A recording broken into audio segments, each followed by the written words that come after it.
Hi friends, this is KK and your Rapchik channel, The Backbencher. Welcome to you. आज हम class 10th का chapter 5 minerals and energy resources पढ़ रहे हैं।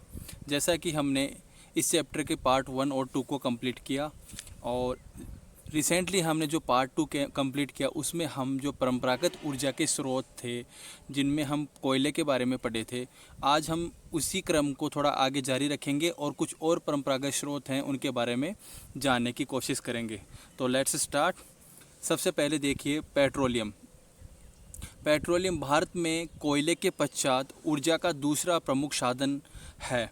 यानी आज अगर बात करें पेट्रोलियम को हम खनिज तेल भी बोल सकते हैं। और अगर भारत में जब ऊर्जा के जो संसाधन हैं उसमें सबसे प्रथम स्थान पे आता है कोयला, जिससे सबसे ज़्यादा इस टाइम भारत में विद्युत उत्पादन हो रहा है, एनर्जी का प्रोड्यूस हो रही है। और सेकंड पे कौन सा आ रहा है? पेट्रोलियम। भारत में अधिकांश पेट्रोलियम की उपस्थिति टर्सरी युग की सेल संरचनाओं की अपनति व भ्रंश ट्रैप में पाई जाती है।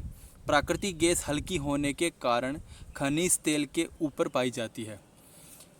ये यहाँ पर एक चीज़ बोली गई है सबसे पहले कि जो प्रकृति में पेट्रोलियम कौन सी चट्टानों में भारत में प्रमुख रूप से पाया जाता है। तो भारत में हमने आपसे बात की थी पहले भी जब खनिज तेल की बात हो रही थी कि भारत में जो भी खनिज तेल हैं या कुछ को जो भी खनिज पदार्थ हैं वहाँ वो दो माध्यम में मिलते हैं। एक माध्यम कौन सा है? जो गोंडवाना की चट्टानें, जो भारत में काफ़ी पुरानी चट्टानें हैं भारत की, वहाँ से ये हमें खनिज पदार्थ मिलते हैं। दूसरी बात की थी हमने टर्सरी युग की चट्टानें। तो ये जो पेट्रोलियम मिलता है ये हमें कहाँ से मिलता है? टर्सरी युग की चट्टानों से मिलता है।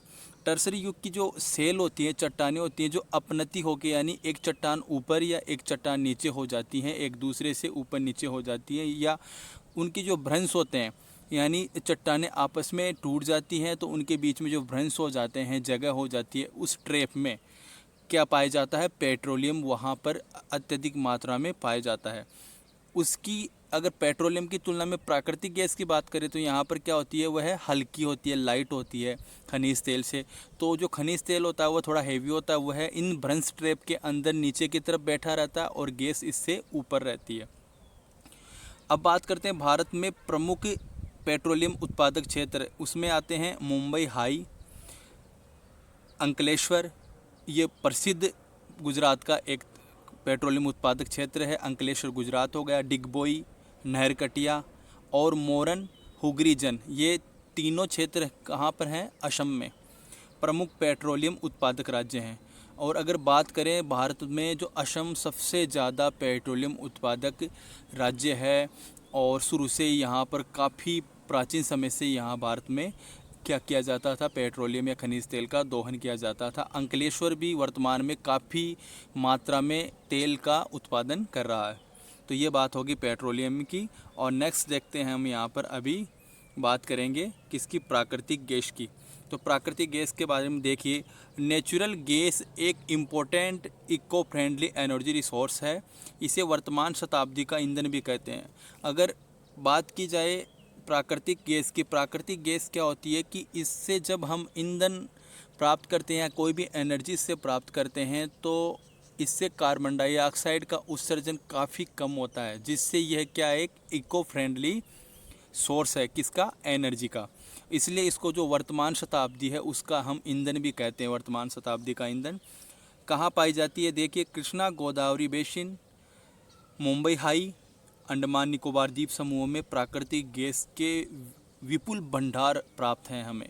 वहाँ पर प्राकृतिक गैस की काफ़ी संभावनाएं हैं और वहाँ पर रिसर्च अभी भी चल रहे हैं। और देखिए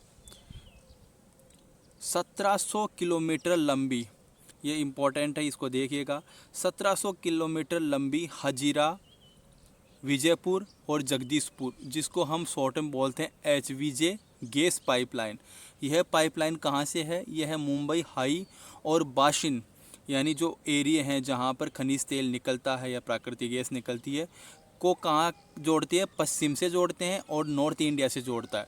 ये गैस है जो हजीरा से होते हुए, विजयपुर से होते हुए जगदीशपुर तक जाती है, यानी यूपी के जगदीशपुर तक जाती है। और यह जो मुंबई के हाई के और बासिन यानी गुजरात के जो पश्चिमी तट वाले जो गैस और खनिज तेल के भंडार है, उनको सबको ये जोड़ती हुई यूपी भारत के नॉर्थ इंडिया को आपस में कनेक्ट करती है।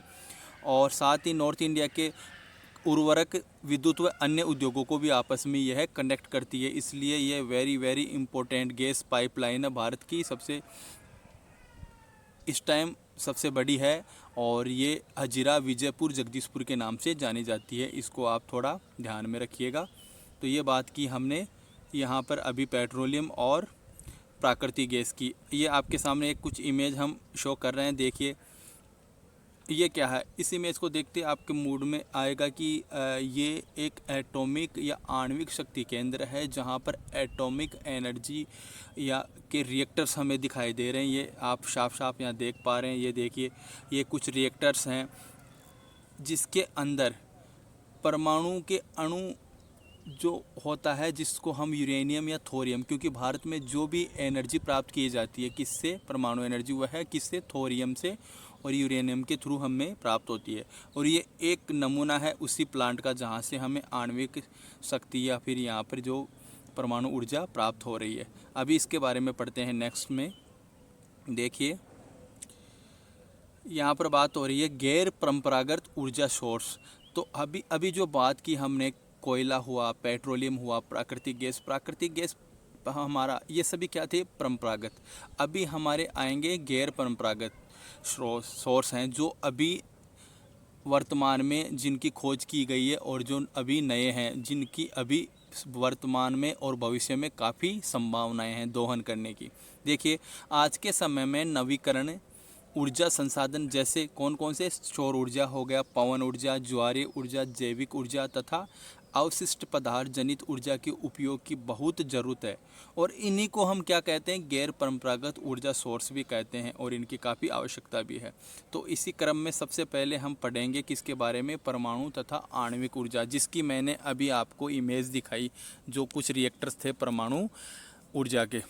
तो पढ़ते हैं इसमें। देखिए अब यहाँ हम देख रहे हैं, परमाणु ऊर्जा अणुओं की संरचना बदलने से प्राप्त की जाती है। भारत में यूरेनियम व थोरियम मुख्य रूप से परमाणु ऊर्जा प्राप्त की जाती है, क्योंकि जो परमाणु के जो अणु हैं, उन अणुओं की जो संरचना बदलने से काफ़ी मात्रा में ऊर्जा का प्रवाह होता है। और यही ऊर्जा किस में हम मिलती है, हमें परमाणु ऊर्जा के रूप में प्राप्त होती है।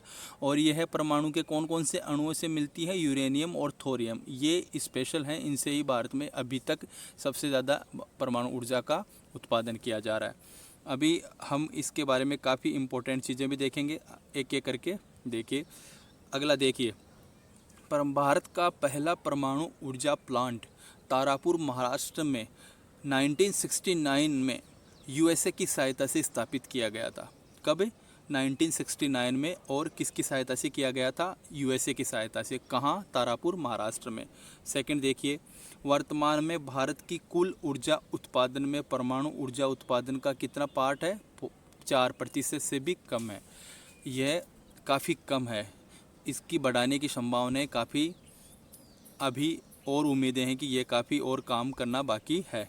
नेक्स्ट देखिए थर्ड में, भारत में परमाणु ऊर्जा संस्थान की स्थापना 1954 में ट्रॉम्बे, जो कि कहाँ है, महाराष्ट्र में की गई थी। यह भारत में जो परमाणु ऊर्जा संयंत्र हैं, जो रिएक्टर्स हैं, उनको रेगुलेट करता है। तो उसके लिए भारत में 1954 में परमाणु ऊर्जा संस्थान की स्थापना की गई थी। और वह कहाँ की गई थी, ट्रॉम्बे महाराष्ट्र में की गई थी। Very important.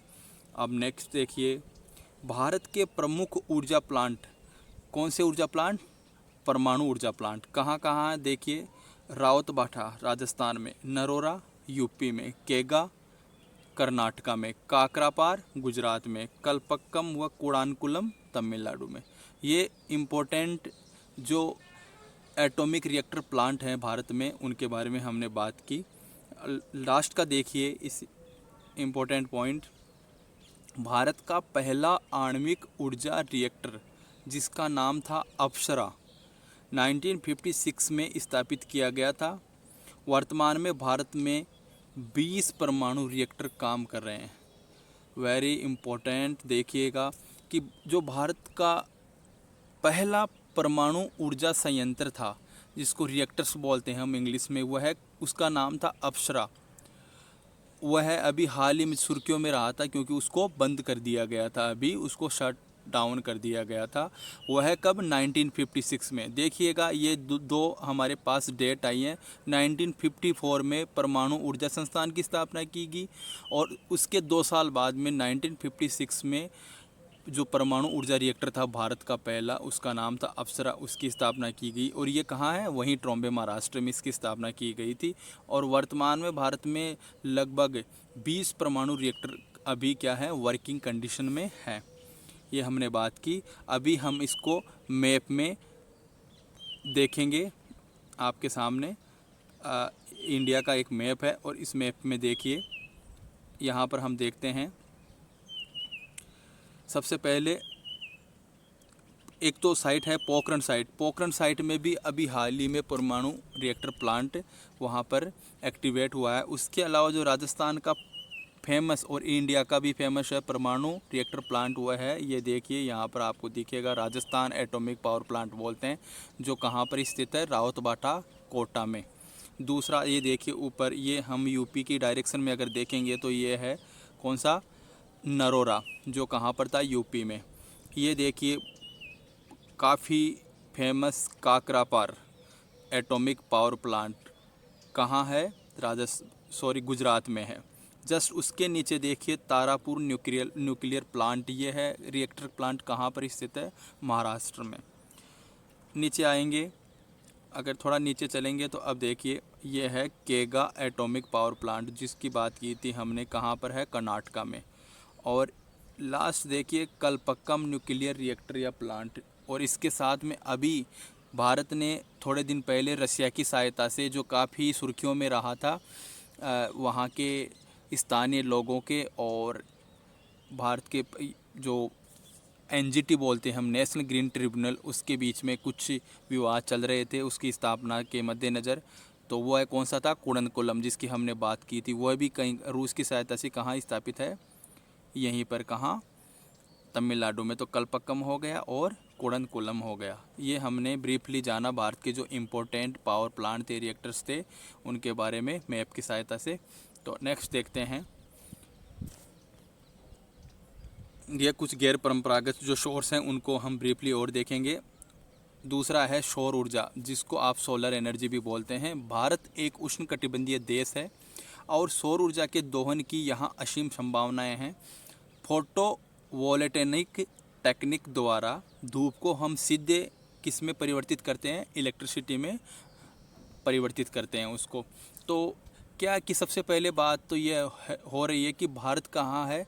भूमध्य रेखा के उत्तर में स्थित है। जो इक्वेटर था हमारा 0 डिग्री अक्षांश से, तो 0 डिग्री अक्षांश के उत्तर में जो देश स्थित हैं, जो उसके 15 से 20 डिग्री के दूरी पे, वो देश, जैसे भारत का अक्षांशीय विस्तार शुरू होता है 8 डिग्री 4 मिनट से, तो भारत किस में है? भारत का ज़्यादातर हिस्सा उष्णकटिबंध में है। तो उष्णकटिबंध में होने के कारण भारत में जो सूर्य की किरणें हैं वह वर्ष भर, भारत में जो सूर्य किरणें वर्ष भर सीधी गिरती हैं और मौसम भी वर्ष भर साफ रहता है, जिससे यहाँ पर काफ़ी धूप प्राप्त होती है भारत को, जिससे सौर ऊर्जा की यहाँ पर काफ़ी असीम संभावनाएं हैं। और इसमें क्या होता है? इसमें फोटो वोल्टेनिक जो टेक्निक होती है उसके द्वारा जो धूप होती है उसको डायरेक्ट किस में परिवर्तित किया जाता है? उसको विद्युत में हम उसको परिवर्तित, मॉडिफाइड करते हैं। अभी देखिए पावागढ़ सोलर प्लांट, यह एक फेमस सोलर प्लांट है, नाम है पावागढ़ सोलर प्लांट, कर्नाटका में स्थित है। 2018 में स्थापना की गई, अभी 2 साल पहले।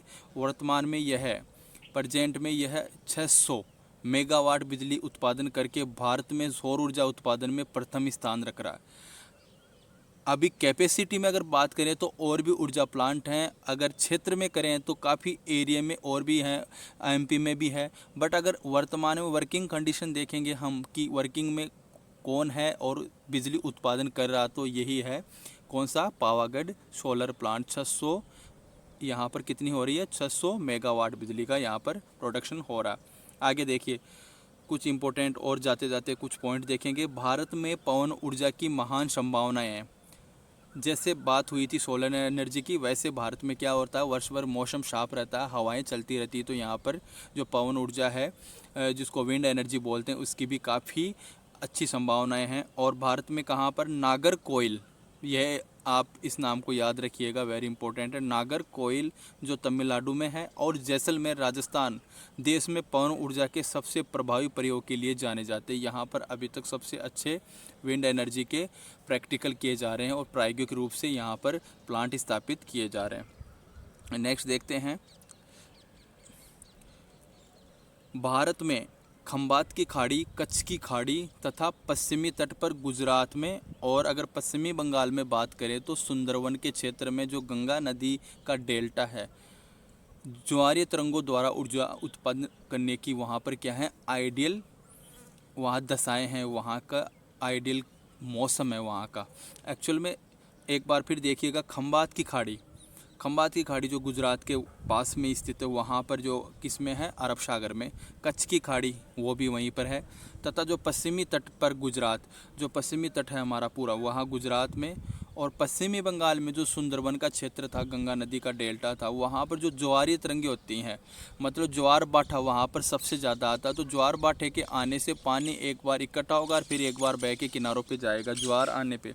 तो ज्वार बाठा या ज्वारीय तरंगों के द्वारा वहाँ पर अभी विद्युत उत्पादन के लिए कार्य किए जा रहे हैं, और वहाँ पर इसकी संभावना भी बहुत ज़्यादा है। नेक्स्ट देखिए पॉइंट अपना लास्ट का, भारत में सैकड़ों गर्म पानी के चश्मे हैं। अब यहाँ पर आएंगे, आपके दिमाग में आया होगा कि सर ये चश्मे क्या है, चश्मा कहाँ आ गया बीच में।